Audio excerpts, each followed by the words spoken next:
the bread is not to eat, it's to change the taste in your mouth. It's not a dinner, it's just to open your mouth to new flavors, okay? And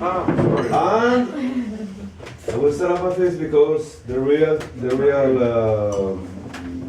master of ceremonies today is going to be Íñigo.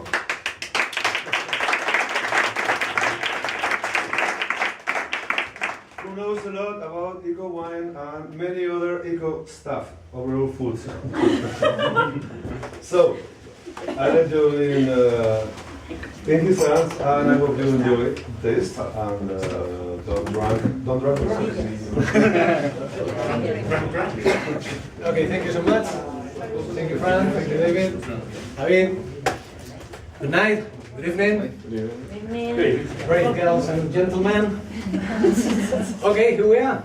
My name is Íñigo, and I'm going to try to facilitate this tasting for all of you, just to enjoy these great wines we have tonight.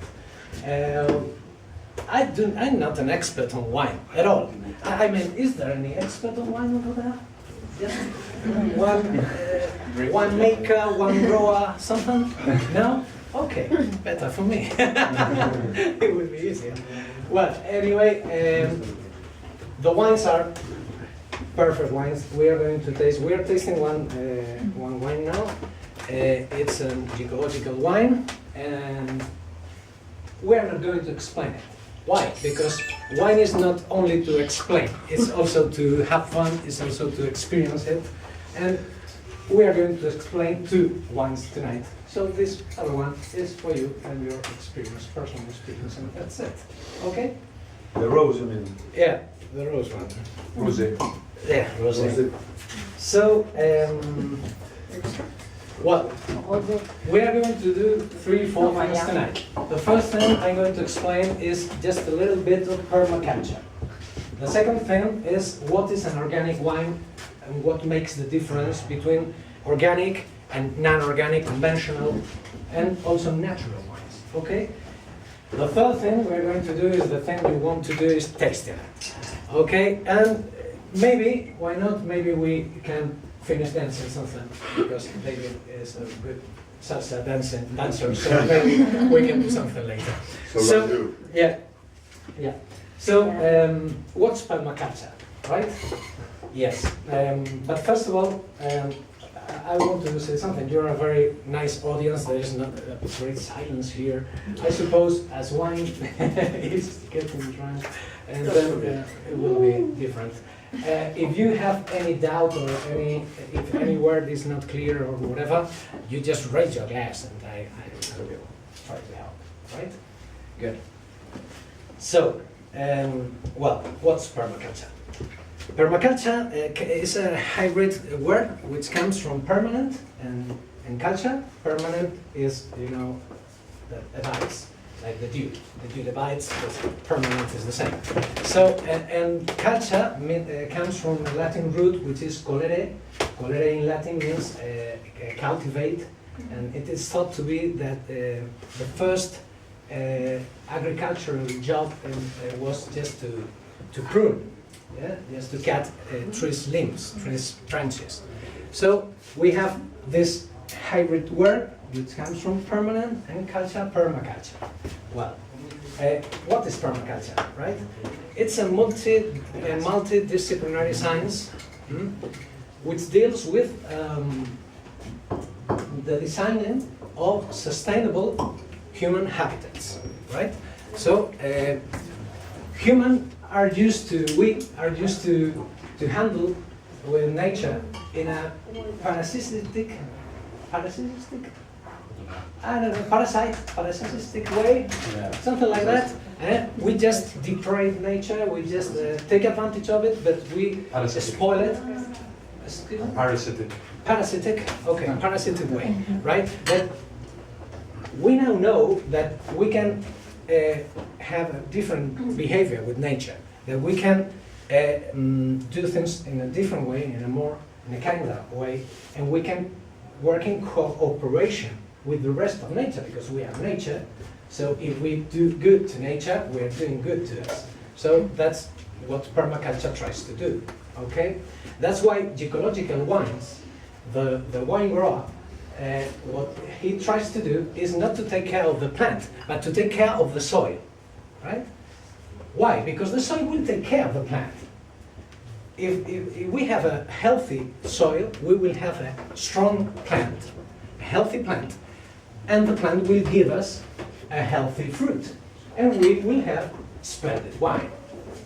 And this healthy wine will make us be happy, and we will keep on taking care of the soil. That's the circle of permaculture. Okay, good.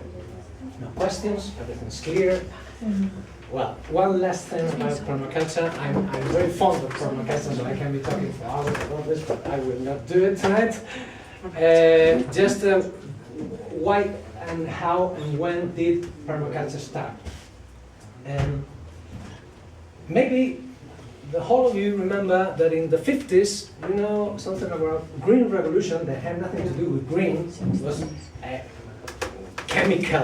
synthetic chemical revolution when DDT appeared. In 1948, some chemists found this DDT, which is an insecticide, and then everybody began using it in a large agriculture way. So, what happened?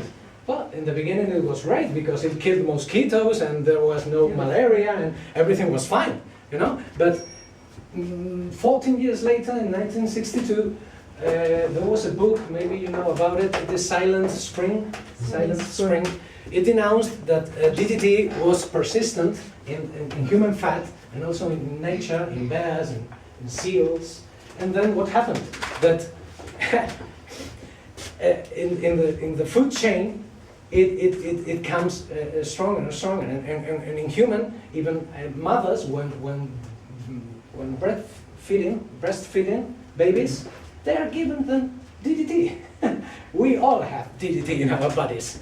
So what happened in 1972? That the Environmental Protection Agency in the United States of America banned this insecticide. Okay, but in the 50s and the 60s, everybody was happy just using DDT and the whole of it.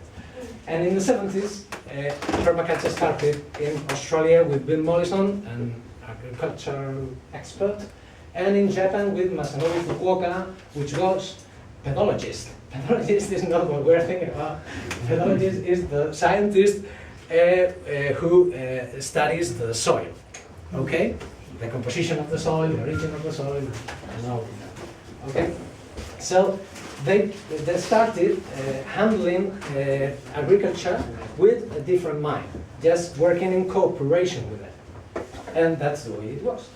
And then permaculture started with agriculture, but then was step by step also including many different areas like biobuilding, renewable energies, diet based on local organic vegetables, clean transport like bike and trains, economy, barter, you know, permute, exchanging things, and for sure the sum of it is just taking care, you know, taking care of people, taking care of nature, and sharing. That's the basis of permaculture.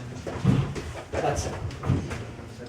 We can forget about permaculture right now. We can focus on why. Okay, I know that's what you want to do.